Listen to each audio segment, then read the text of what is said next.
want, you can turn that information over to federal authorities like Immigrations and Customs Enforcement or like the Department of Homeland Security. You don't have an obligation to do so. And some cities explicitly say we won't. So a sanctuary city is just a city where if they arrest you, they're not going to do an immigration check. And if you fail, they're going to turn you over to the federal authorities. As somebody that is a conservative, who I imagine would have an appreciation for the concept of federalism, but the important protections of states' rights, because that's what we said when we threw abortion back to the states, you should champion a state deciding whether or not they would want to cooperate with a federal authority when it comes to turning somebody over for matters of deportation. But a sanctuary city does not legalize illegal immigration. It's just whether or not a city wants to cooperate with federal investigators when it comes to turning over an undocumented citizen or immigrant.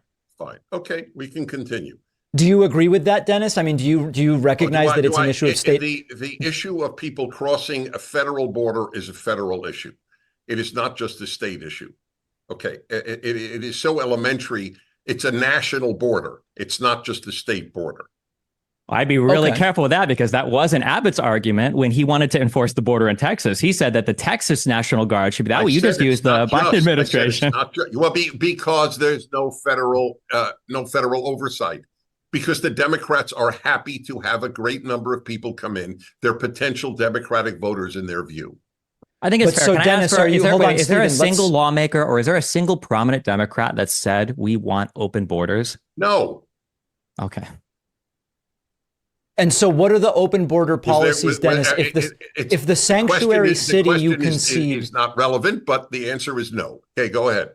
If you concede that the sanctuary cities themselves are not the border, what are the open border policies that are at issue that you would want Stephen to either defend or denounce?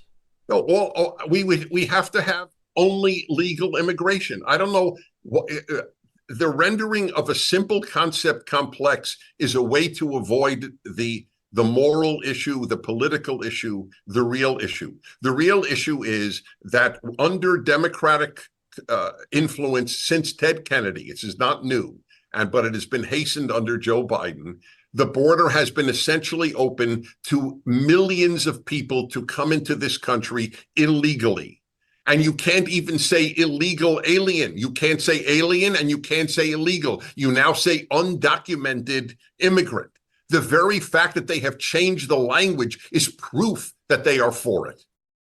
Don't forget that the best way to support the David Pakman Show is by becoming a member, which gives you access to the daily bonus show, the regular show with no commercials. You also get access to our entire archive of every episode dating back a really long time, and plenty of other awesome membership perks. Go to joinpakman.com, joinpakman.com. Okay, let's briefly talk about Project 2025 as we don't have unlimited time. Stephen, I'll go first to you. Project 2025 fears that we're hearing about from the left media ecosystem right now, well-founded fears or overblown or hyperbolic? I'm going to be completely honest with you. I don't really focus much on policy for conservatives because I don't think conservatives have or run on policy anymore. I think that all of the fears around Donald Trump have to do with his disdain for the constitutional democratic republic that we have and his desire to usurp as much power into his sole position as president as possible. And that's what I focus on. I know that I've seen people talk about Project 2025 and people have fears of Project 2025, but conservatives know nothing about policy and they don't even care to run on policy anymore. So I just personally don't focus much on the particular aspects of that platform, although I wouldn't be surprised if Donald Trump and his administration wanted to push a lot, given some of the quotes that have come out, I think from Donald Trump in the past, and I think J.D. Vance about it, and the association with like the Heritage Foundation and everything else, but it's not a thing that I particularly focus on. And to be clear, Stephen, you don't focus on it because you don't genuinely think Trump knows anything about it or cares about policy, or because you think it's unlikely to be implemented? I don't know what the final versions of it would look like when it comes to implementation. I don't know if Republicans will have the necessary majorities in the House or Senate to pass it. My concern is far more singularly with Donald Trump as the head executive than it is with any particular policy platform, because Donald Trump is just not a very effective leader. He's not a good politician. When they were in office, they couldn't pass any policy. They couldn't actually get any legislation passed. So I'm not as concerned about a policy platform as I am about what Donald Trump wants to do as the president or as the executive. Dennis, what about you? What are your thoughts on the discussion that's been growing, certainly in the last few weeks? We largely agree. 2025 is irrelevant to the Trump administration, and he has said so. No, I don't know anyone who's read it. It's 800 pages. I haven't read it. Stephen presumably has not read it. It's the Heritage Foundation is a conservative think tank. There are left-wing think tanks, liberal think tanks, conservative think tanks, right-wing think tanks, and they're all permitted to put out whatever they want. Am I permitted? And I'm not being cute. If I'm not, I'm not. But can I ask Stephen a question? Please. Okay. Yeah. So Stephen,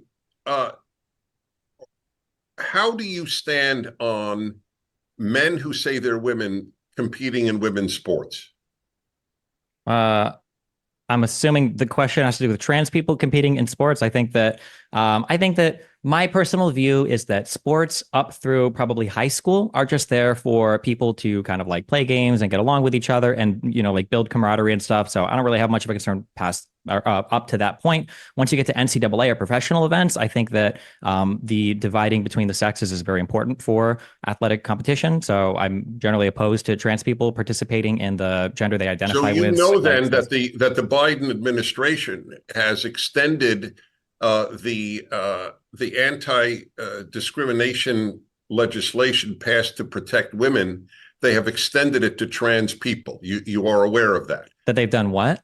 They have extended it to trans people so that extended what to trans people? I'm sorry. You cannot discriminate against trans people. If a man says he is a woman in college, he should be allowed to play in college sport. That is the Biden administration's position.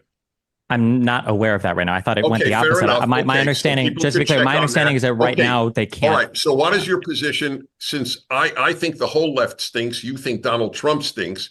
So I talk about the left. So let's go to Gavin Newsom. In California, where I live, there is a law. It is a law. It's not a recommendation. That if a kid, an 8-year-old, says that she is a boy, and the school is not permitted to tell the parents that the girl thinks she is a boy and goes by a boy's name in her school. Do you think that is a moral and good law? I don't think about this. I'm so sorry, but when I look at Donald Trump, this is a man who tried to overthrow the election and resist the peaceful transfer of power. I can't think of a thing that I think less about than where trans people stand. Just to be clear, hold on. Just to be clear for people that don't know, my background. You guys on the left should thank God every day for Hold on. Well, wait, Dennis. If Stephen, hold on. If Stephen doesn't want to answer the question as you see it, allow him not to answer it. But let's hear. I'll answer it. I'll answer it.